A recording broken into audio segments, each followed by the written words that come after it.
Sorry I'm 3 minutes late. Here I am. Welcome to your Q&A.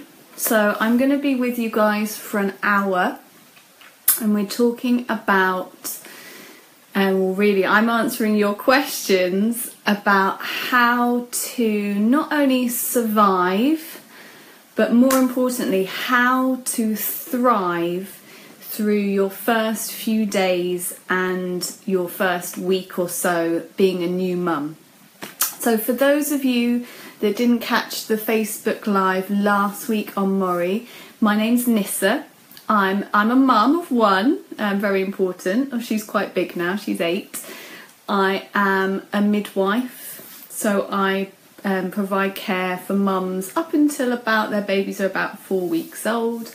I'm a hypnobirthing teacher and founder of alignyourbaby.com, and basically I just support mums like you to have a more enjoyable, positive pregnancy, birth and postnatal period. So I've got to admit, guys, it's the summer holidays in the UK, in England at the moment. My daughter's off from school, and so this morning I feel like I'm a bit like a new mum. So I was doing my admin this morning from 6.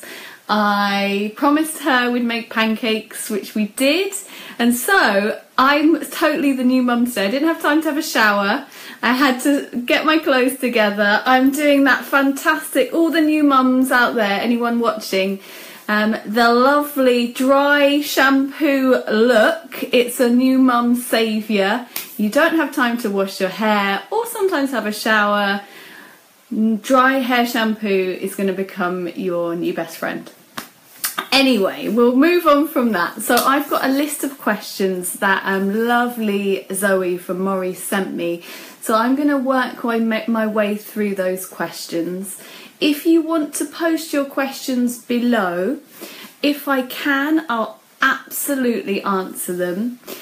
If we run out of time, so I have to finish at 11, I've promised my daughter that we'll be going out. If we don't have time to answer them, then I don't know, maybe we can arrange another Facebook Live. It's totally up to Maury. If you guys want me, I will be more than happy to come and guest again. So we'll see how we go. So I'm going to start with the first few questions, or the first question.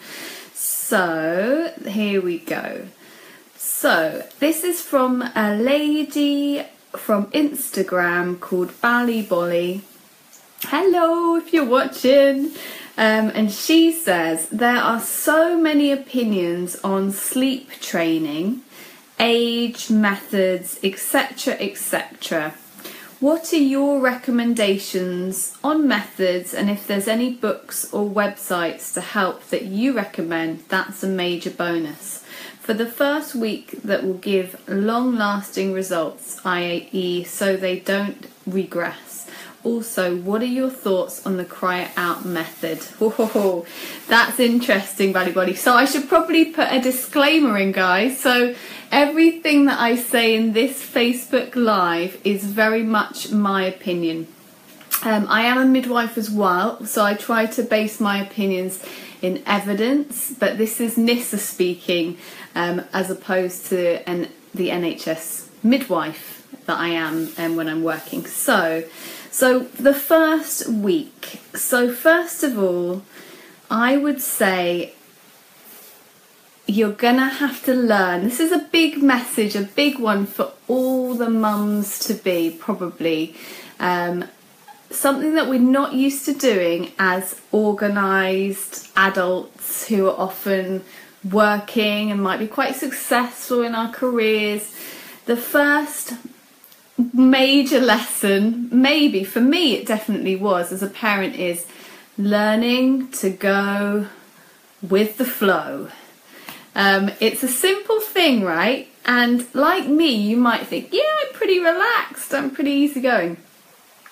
When you have a new baby, a newborn baby particularly, really they are in charge. They are absolutely guiding you. And it can be really, really difficult in the first few days and weeks and months even, or years, to actually relinquish that control.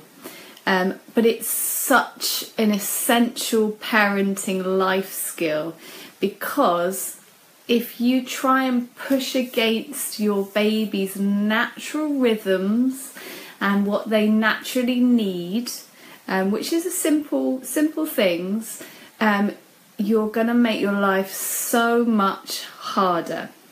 So in the first week, we're talking about the first week, I would absolutely put any thought of sleep training or any thought of a regime on the side. So you can come back to that a little bit later on, absolutely. But for the first week, do you know what? This is a whole person that you've been growing, but you've never met before, and you just need to get to know them, really. So before we are thinking about putting our plans and ideas on them, just spending some time with them and figuring out, what do they need? Because every single baby is so very different. And I'm a mum of one, but I have lots of friends that have 2, 4 children, and if you talk to any of your friends with more than one child, they'll tell you that their babies are really different. So what works for one baby will be completely different for the next. So put any thoughts of sleep training on the side in the first week and just focus on spending time with your baby and getting to know their rhythms. So you might have a baby that is quite happy to be put down separately and sleep in a basket, but you might have a baby that never wants to be put down and will only settle when they're on top of you, and those circumstances are going to mean that your journey with your baby is going to be completely different. So I think that's the first thing. Let me see what else she asked. Recommendations. So thinking about going forward, so I don't really personally believe in sleep training before babies are 3 or 4 months old, but I do think that sleep shaping can be really, really beneficial. So sleep shaping is completely different. It means that you're beginning to develop those healthy habits and routines for your baby, as opposed to putting your idea of what's going to be good onto your baby. So the first few weeks you're just getting to know what your baby likes and what they do and how they are, and then after that you can start thinking about sleep shaping, and that's a very different ball game. So that's thinking about what you're doing in your daytime, in your routine, and is your baby getting what they need? Are they getting enough naps? And are they getting enough milk in the daytime? And really responding to your baby. And that can be quite valuable, and that sets a foundation for healthy habits as well later on. Things like having a lovely bath before bed, having that story. You can start reading to your babies from day 1, week 1, month 1. Absolutely, they just love you talking to them.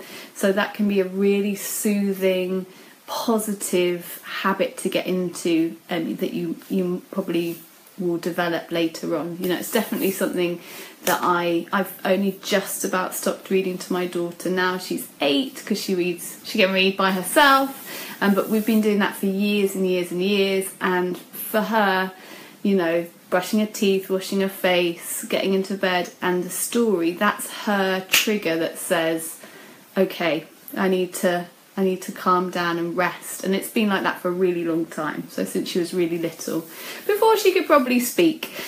So I'd say that's a positive thing. And then the last bit of the question, recommendations. I'm a bit wary about recommending one thing, because like I said, every baby is different, and what's good for one won't work for another. And I think that's something you learn as a parent, that it's not a one size fits all.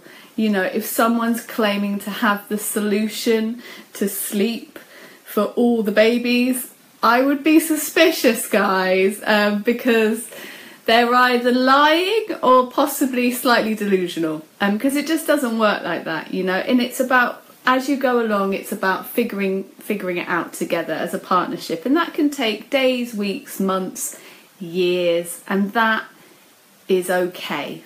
You know, that's part of the journey, I would definitely say.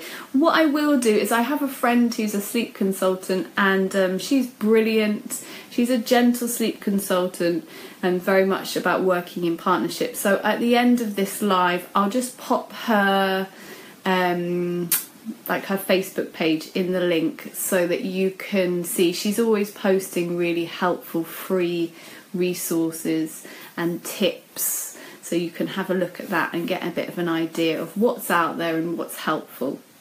I'll try and remember to do that later. And for the first week, and the last bit of the question, it's quite a sizable question there. What are your thoughts on the cry it out method? So it's a very controversial part of parenting, and if you will, when you become a parent, if you face some difficulty with your baby's sleep, which probably most parents will, it's very normal. You know, let's normalise. Babies are meant to wake up every 2 to 3 hours. When they're newborn, when they're a few months old, that is normal. They biologically programmed to need to feed every 2 to 4 hours until definitely for 6 months, and for many babies it will be longer. So that's normal and healthy. It always really worries me when I used to be a community midwife, and I'd go to see the parents of a 10-day-old baby, and they would say to me, she slept through the night. She slept from 11 till 7 or midnight till 6, and I'd be there thinking, your baby's 10 days old. To me, that's actually a bit worrying. That's not normal. That's not what I expect. That makes me feel like perhaps you're overfeeding, or there's something going on. This baby got an infection. My midwife hat would suddenly pick up and think, not sure about this, because we're expecting our babies to wake up through the night. So ladies, I also remember being at baby groups when my daughter was little, a few months old, and it was always so how did you sleep? How many hours did your baby sleep? And it was almost like a competition. I'd always be on the losing end because she wasn't a great sleeper. And actually, it's not a competition. It's great if your baby sleeps, that's brilliant, but it's not because you're doing something right or wrong. It's just the baby that you got. You just got lucky. Most of us, we don't get those sleeping babies. We get the non-sleeping babies. And that's normal. That's so normal. And if we can, as a culture, kind of get to grips with that a little bit, then I think that puts you in a really healthy place. So the cry it out methods. I don't think crying it out is a good thing. I'm just going to say it out there. I think that babies cry for a reason. Generally it's food or comfort when they're quite little.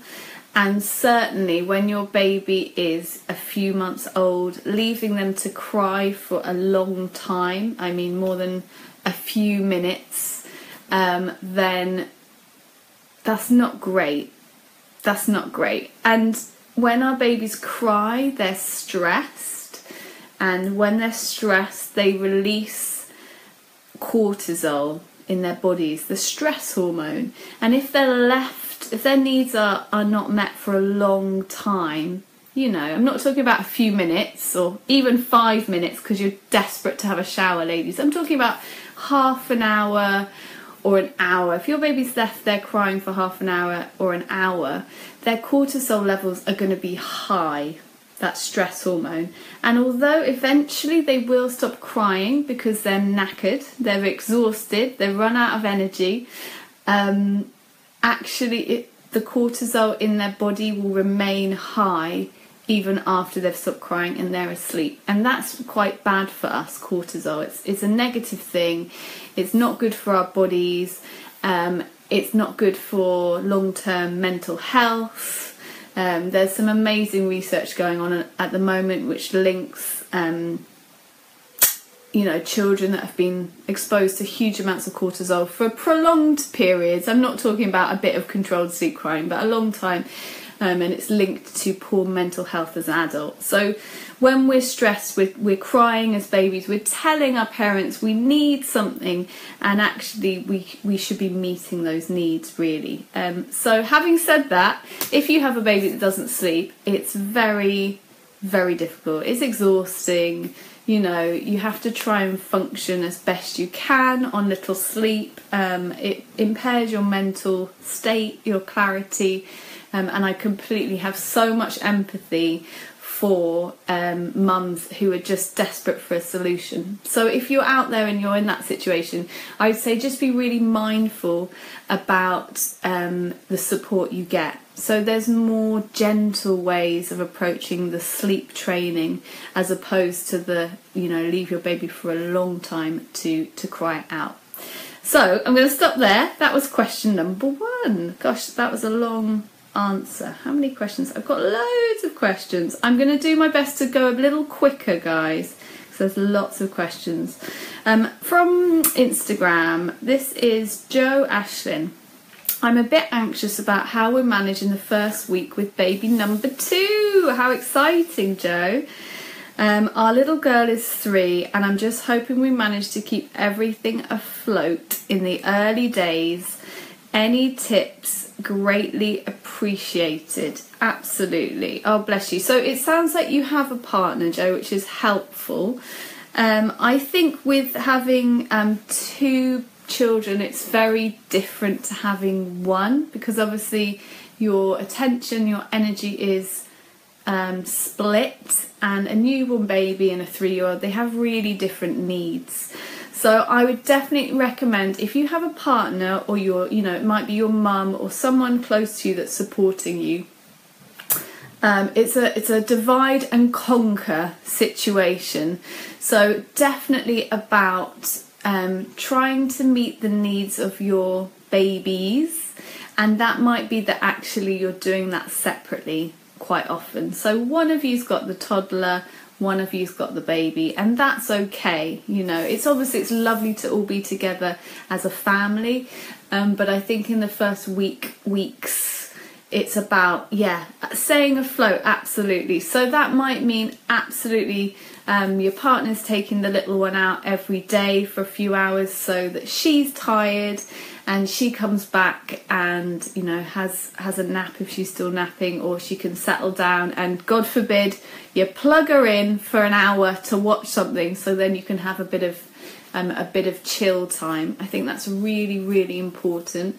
I think again it's about expectation, so setting up your expectations. So yeah, absolutely, it's tiring. You might not always feel that you're meeting the needs of everybody in the family, but you know what? That's okay. That's okay. So for the first few weeks, you're spending a bit of time getting on your feet and figuring out again what works for your family. And not everybody's going to be, 100% satisfied and content all the time. That's okay. That's okay, Joe. We do the best we can, and as mothers, we love to feel the guilt and beat ourselves up about not doing enough and not being good enough. But actually, you are enough. You are good enough, and you will do the best you can for your kids, and that's all that you can do. That's all that you can do. Things that are incredibly helpful. Actually, I think this will come up in another question, so I'll save that. I'll save that for the next one. So let's go. Question number 3. from Instagram. All the Instagrammers are putting in the questions today. I love it. This is from Rach Blakers. Hey Rach, I have a 4-week-old and he is now really fussy in the evening and is sick in his mouth. He also gets sad sometimes. Oh, and turns out he needed to do a few farts. I've tried rubbing his belly and doing the bicycle legs, burping him. Is there anything else I can do? Okay, so it sounds like your baby is a bit windy, a bit unsettled. Something's going on there inside his tummy, but you're not quite sure what it is. So I've got to say, so I'm great with babies up until about 4 weeks, but after that, it's not my area of speciality. But it sounds to me like it could be an allergy or an intolerance, or could be silent reflux as well. Could be, something like that. So I would recommend you think about what he's eating. So if he's bottle fed, then obviously the formula has different ingredients in there, and not all formula will suit all babies, and actually some babies are really intolerant to the normal formula that we give our babies, the cow's milk essentially. So formula is made up of cow's milk unless you get one that's made up of goat's milk or soya, and those aren't always readily available on the supermarket shelf, so you have to go often to get them by prescription from a doctor. So it could be that. If you're breastfeeding, your baby is getting a little bit of whatever you eat through your breast milk, and sometimes, quite often actually, babies are quite intolerant to some of the more common food groups that we're intolerant to. So you get loads of babies that don't really like it when we're having dairy. It's going through our breast milk. Sometimes it's wheat, the same again. It could be anything really. It could be, you notice suddenly every time you have, broccoli or something, beetroot, something like that. Actually, it's causing a trigger where your baby's a bit gassy and unsettled. So I would definitely think about that as well.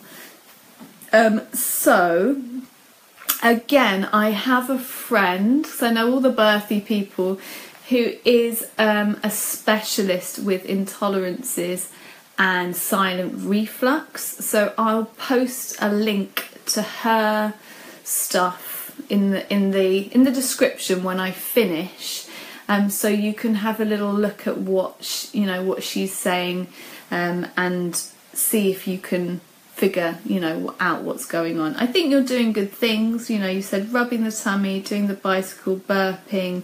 Those are the normal things that we would do after feeding our babies. A little massage, sometimes a nice bath, that stuff. If it's just normal bit of wind, that should do it really. So yeah, brilliant. I shall post, 2 links I need to post. I'm going to just pour myself a cup of tea, guys, because my mouth is getting a little dry. Oh.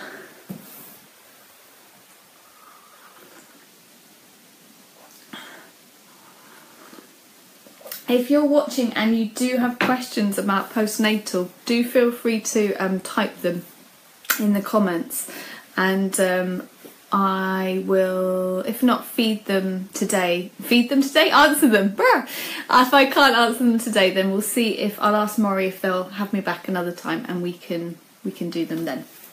So next question.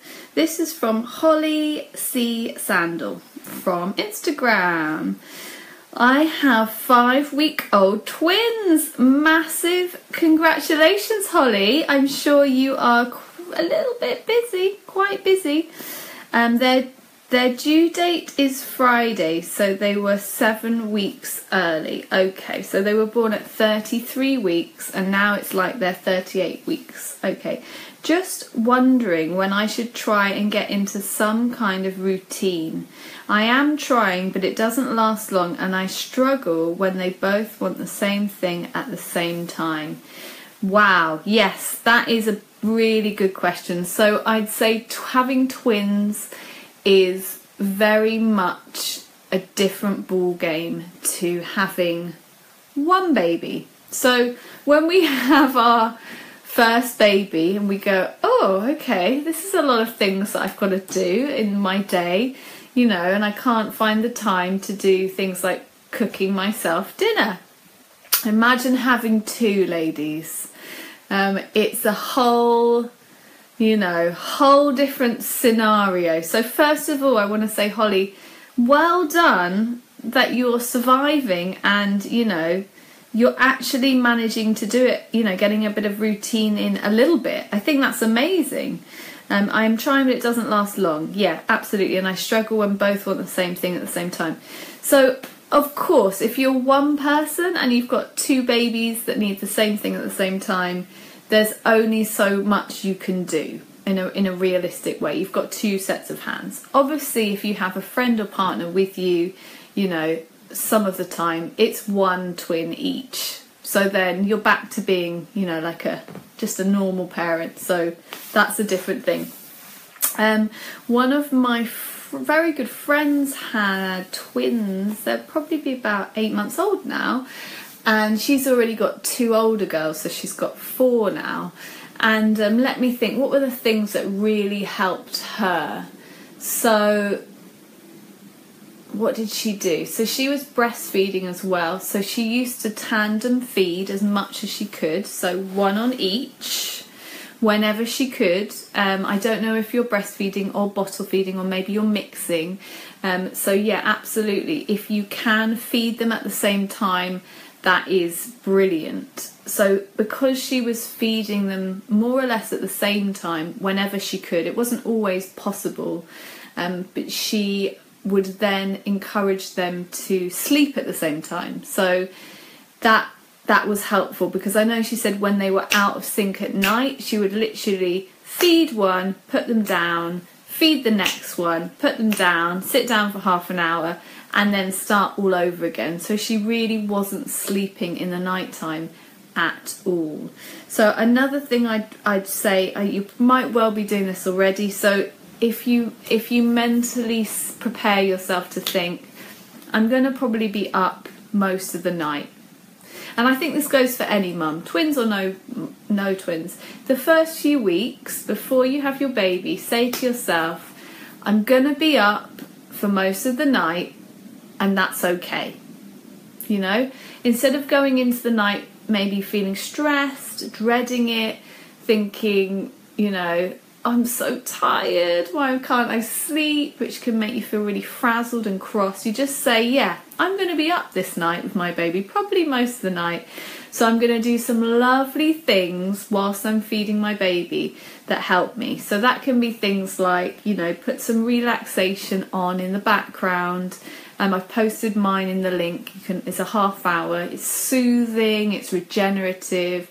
You can definitely have some nice smells going on. So you might have a little diffuser puffing away.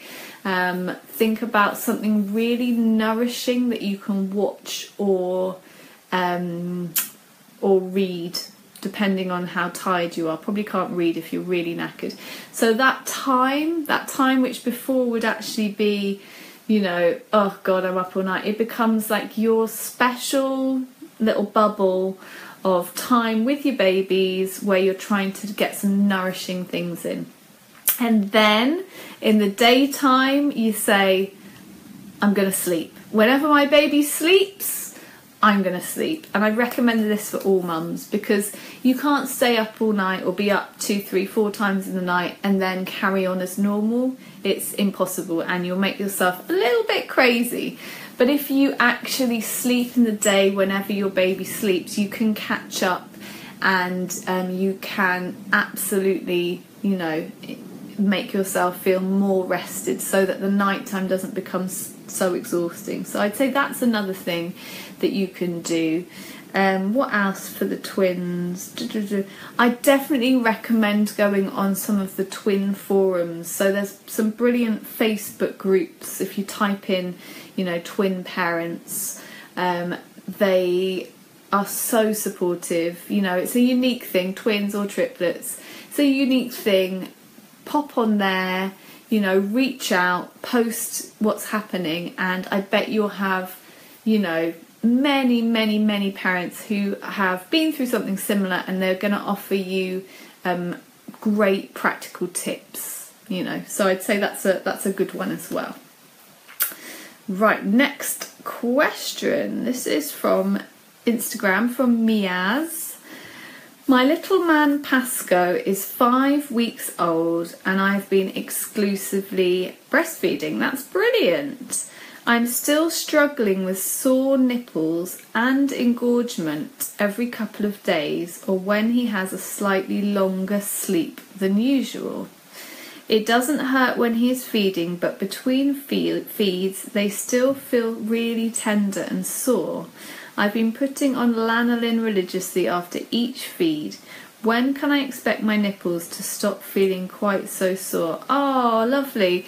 You're doing so well if at 5 weeks you're exclusively breastfeeding but your boobs are still hurting.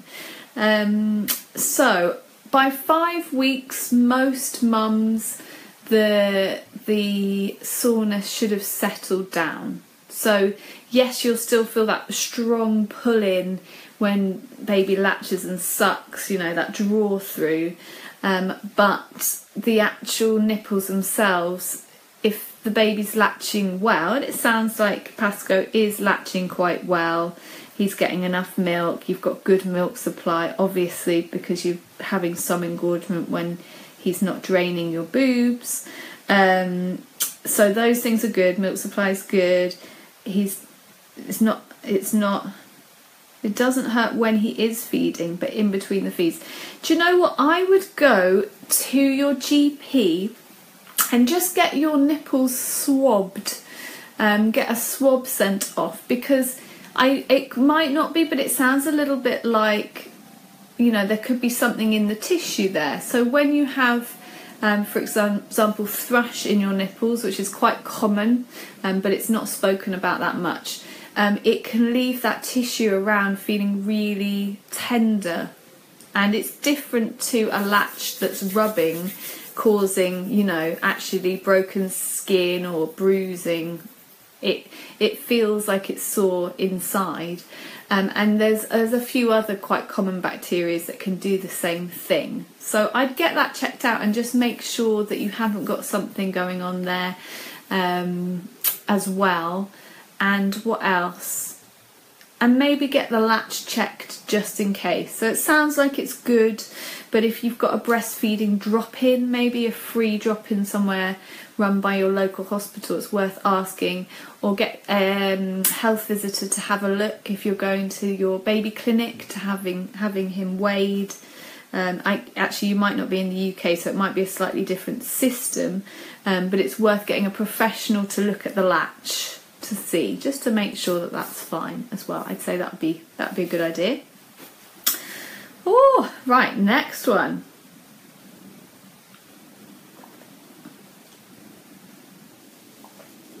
Okay, this is from Instagram, only one Mitch. I need some advice on wind. 5 weeks old, cries constantly when he's awake. Wind's fine after each feed, but also breaks wind a lot and suddenly just starts crying for no apparent reason. It's being bottle fed, so I'm wondering whether he can't tolerate lactose. Should I be looking to change his feed? Currently on Aptimal Pro Futura 1. Yeah, I think that definitely sounds like something's not agreeing with your baby's tummy. You don't know what it would be in that formula, because formula has so many ingredients, so it could be different things in there setting it off. And I think I'm gonna post some resources down below. So this isn't my area of expertise, I have to say, because I'm not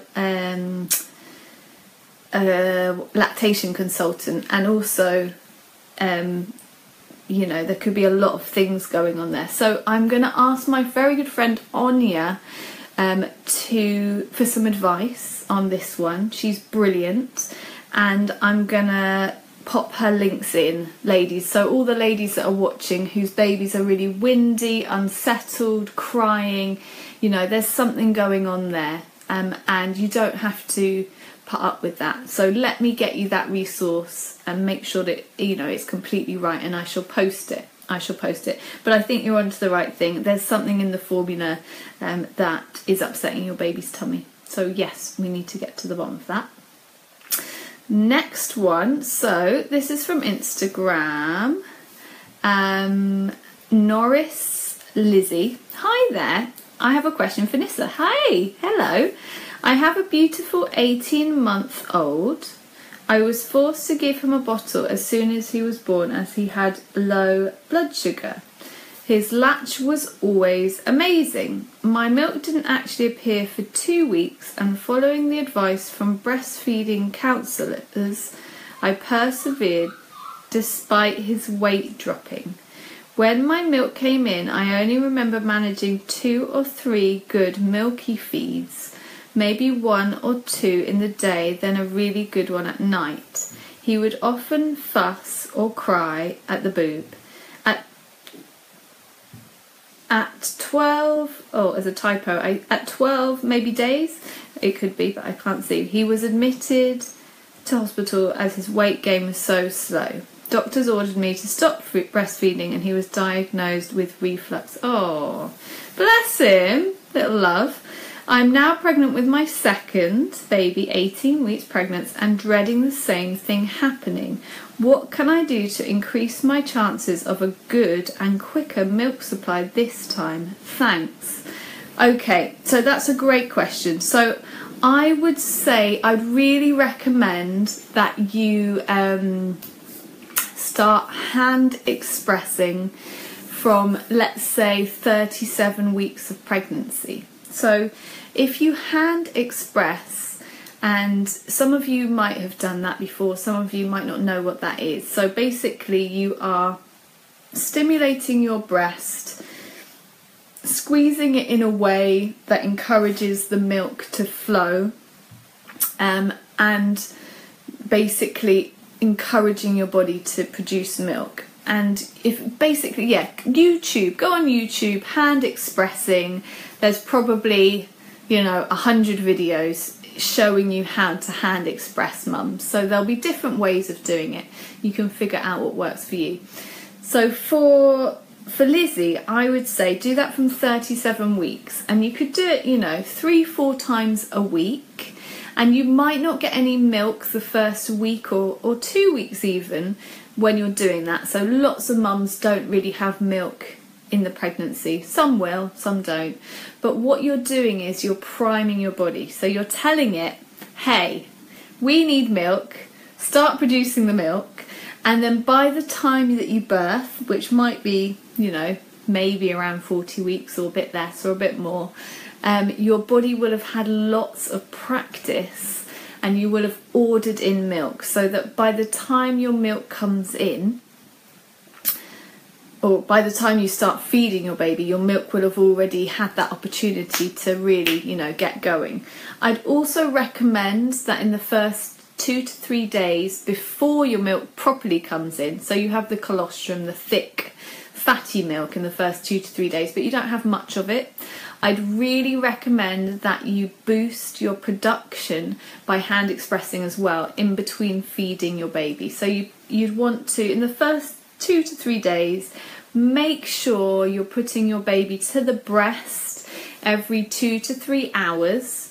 That's telling your body to make milk, which will then increase the supply later on. And you can also stimulate your breasts additionally by hand expressing. So if you've had no problems with breastfeeding in the past, or it's your first baby, ladies, you don't need to go through all of that, because what you'll do is you'll basically get an overproduction. So you'll be drowning in milk. But I would say for every mum out there, I'd have a go hand expressing, 3-4 times at the end of your pregnancy. And that way you will, 1, start the production going, 2, know how to hand express, so that if you do need to do it after the baby's born because baby's not latching or you're not sure about your supply, you've already got that skill under your belt. So it's one less thing to think about. And 3, it can be quite reassuring to see a bit of milk at the end of pregnancy, you know, and you think, oh, okay, it's there. Having said that, if you do it hand express in the pregnancy and you don't see any milk, don't worry, because some mums won't ever see any. I didn't. No milk in pregnancy, but, you know, there was no problem with the breastfeeding. So do all of that. You might also take some really good supplements in pregnancy and postnatal. Drink loads of water. That all really helps your production. I would recommend that you take I've actually got some here. It's so funny that you should ask that. This is Mama's Milk Tea.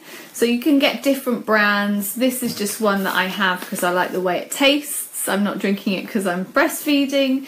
And this has got lots of organic herbs in it which help your milk production. So you could be drinking that in the first few weeks after having a baby. So the active ingredients in this, it's all natural, are nettle leaf, raspberry leaf, fenugreek is really good for milk production, fenugreek, alfalfa, rose petals, holly thistle and fennel. They're all good to help milk production, so you could definitely get something like that. It doesn't have to be a tea, it could be a supplement, you know, whatever works for you, but they are good, and they do help our milk production.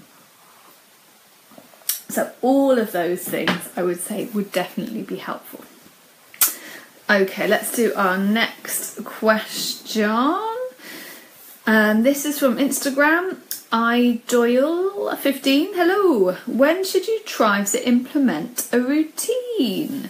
We're currently bathing our 6-week-old when she is awake anytime between 6 and 10. With a feed before we go to bed, and she gets put in her next to me crib. She only goes down when she's already fallen asleep or is really sleepy. We've been playing calming music and diffusing lavender at her last pre-crib feed. Oh, that's nice. And tried to have some nighttime associations. Brilliant, you're doing all the good things. Awaiting the arrival of our Kickstarter baby monitor around September time, when we intended to start putting her down in her crib after her bath. Is that too late? Definitely not.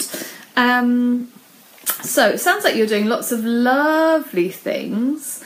So you're doing calming music, diffusing lavender as her nighttime association. She's only 6 weeks old, so that's great. So you want her to be in her separate crib in September, which is only 2 months away, and she'll be about maybe 3 months old. So I think that you're ahead of the game and you don't need to be rushing, my darling. So I know it's like it feels like you know, let's get onto this, let's get this when the baby's in the crib, when the baby is sleeping through the night, I would say slow down if you can a little bit. You're doing beautifully with what you're doing already.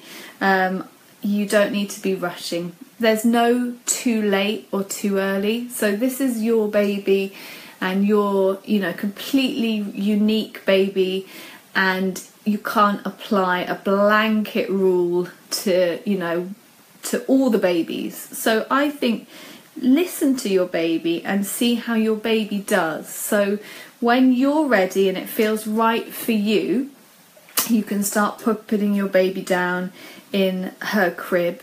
And if your baby, if that's not right, then she's going to tell you, because she's not going to settle, she's not going to be happy, you know. And actually at 3 months old, I think you'd be doing more than amazingly to be getting your baby to settle separately in a crib.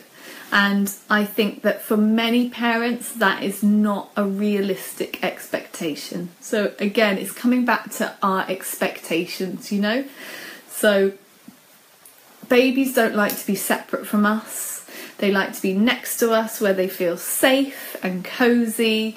And, you know, obviously we don't want to endorse co-sleeping in the same bed. But the honest truth is many parents will end up co-sleeping with their babies for weeks or months or years, because actually that's what works for them. And if you're doing it in a safe way, you know, with all the precautions in place, which is really important, it's, you know, it sometimes it has to be done because we all have to sleep.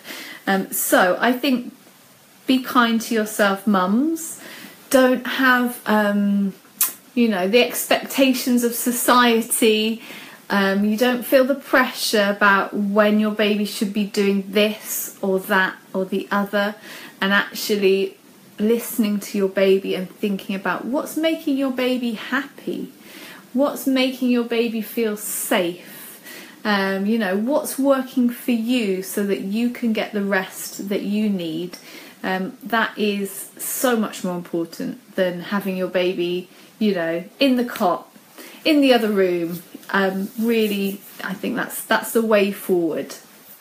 So, well done, lady. I'm loving the lavender diffusing. I think I'd quite like that in my bedroom, to be honest. So, this is another one from Instagram. This is Tiny Stiletto. Hi there, Nissa. Our breastfed babe, 4 weeks old, has been happily accepting an express bottle from her dad for the past 2 weeks. Brilliant until today.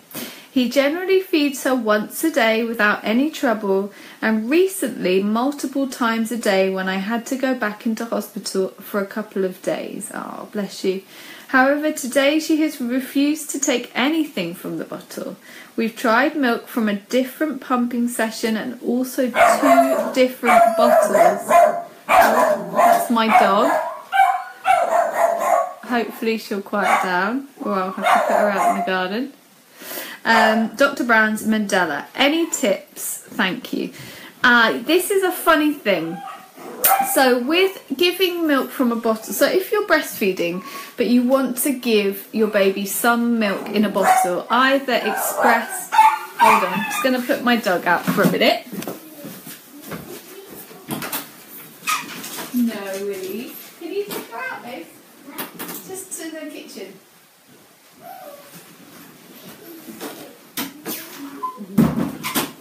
Sorry, guys. That's what happens when you're doing a real live. Yeah, so express milk. You're breastfeeding, you want to give a bottle, either expressed or formula, you know, whatever's right for you. There's a window. You've done well that you caught the window, and in fact managed to work it really well. So for a couple of weeks you've been giving that bottle, which is fantastic. But now baby won't take it. Do you know what? That's something that just happens. Sometimes babies kind of go, actually, this isn't as good. You can imagine when you're next to the boob, it's really cozy and warm and snuggly and comfortable. It's so much more lovely than having a bottle, perhaps. So you need to recreate that. So what can you do to make that bottle more lovely and cozy? You know, really snuggling that baby in, maybe doing some skin to skin with dad, if dad's doing that, you know. So top off, baby against dad, nice blanket, cozy like that. And lots of eye contact, so that when you're giving the bottle, you're really making eye contact. Being calm and relaxed is really, really important, and maybe talking to your baby at the same time, and maybe perhaps that might help, but maybe not. So babies, they're real people and they make up their own minds about things, and sometimes they just say no. I don't really want that, actually.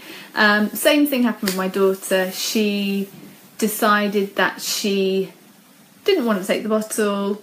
It was express milk, and I just couldn't do it. So that was an interesting one. So yeah, tricky. So let me crack on through. So next question. This is from C.J.E_D from Instagram. Hi Nissa. I would also like to know about sleep routines. I have a 5-week-old baby girl. We bath her around 9 each night and try to do a feed and get her into bed straight after, but it doesn't always work. I'm still having to wake up to feed anywhere between 2 and 4 times in the night. I'm knackered. Is there anything we can do to start a good sleep routine to help her sleep longer at night? Oh, my darling, this is again, same things. It's about understanding that at 5 weeks old, your baby should be waking up twice in the night, and actually 4 times is normal as well. Really normal. And yeah, of course you're knackered, and I completely feel for you. But honestly, if you can accept it for the next few weeks, you will probably make your life so much easier than if you desperately try to do something to change it, because your baby's obviously at the moment needs to be feeding in the night time. So you can go back and watch this video. So we talked about lots of things to do with bedtime routines that will help. Some sleep shaping can be beneficial, but I think setting your expectation is, to be honest, is the most helpful thing. There's also an amazing course for new mums, and I've put the link in the blurb because it's brilliant. It's all about practical tools that you can use to do with your mindset as much as anything. So it's not always changing the things outside, changing the routines, changing the bottles, changing your baby. Actually, sometimes mums, it's about changing ourselves, which is really hard to do, when you've been in control of your life for your whole life and you're used to being in control and being an adult, and actually bending your mind and starting to adapt to your baby instead of expecting your baby to adapt to you is so powerful. And as a new mum, it can make you happier, more relaxed, calmer. You can enjoy that time with your baby more, which is incredible, really amazing. So I thoroughly recommend that course. It's brilliant. It's, fantastic. So let's do one more. I think I'm only going to have time for one more, guys, because I promised that I would finish 11 today because I'm taking my daughter out because it's school holidays. So I'm so sorry.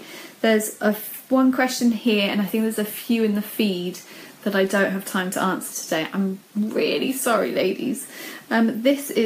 This one, Claire Andrews. I have an 11-week-old little boy who was born 5 weeks early, so around 35 weeks of pregnancy. Since birth, he sleeps all the time, waking up for feeds every 2 hours, day and night. Is there a way to slowly start spreading these feeds out, or will he naturally do this himself? Claire, he will absolutely naturally do this himself. So because he came early, he was born a little bit little, he wouldn't have had much fat on his body, and he's catching up. So actually, he's only about 6 weeks old in terms of if he was born on time, or 4 weeks even, something like that. So at that gestation, it's so normal to be feeding every couple of hours. It's not that there's something wrong. You don't need to fix it. You can absolutely wait for him, and he will start spreading the feeds out as he, grows bigger and gets stronger and has more reserves. Mums, we need to trust our babies. They most of the time, unless there's something going on, they know what they're doing. They're pretty smart.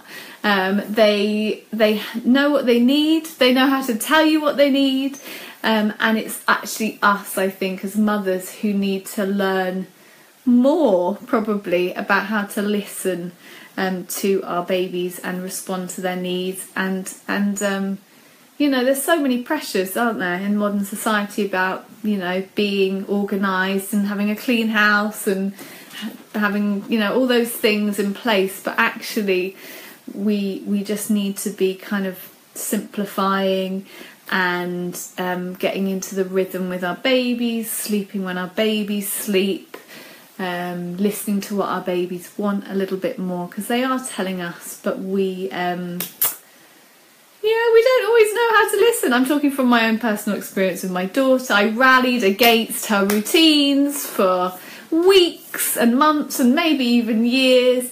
It's only probably in the last few years that I've started to go, okay, you know, I need to start listening more to what she needs instead of imposing my ideas. So it's a big process. It's a learning process. So, ladies, I'm going to finish there. It's been a pleasure. I will post the links that I've promised, the extra resources, the sleep resources, the intolerance and the reflux resources now in the next 5-10 minutes. So they'll be there if you're watching. And hopefully I'll see you again soon.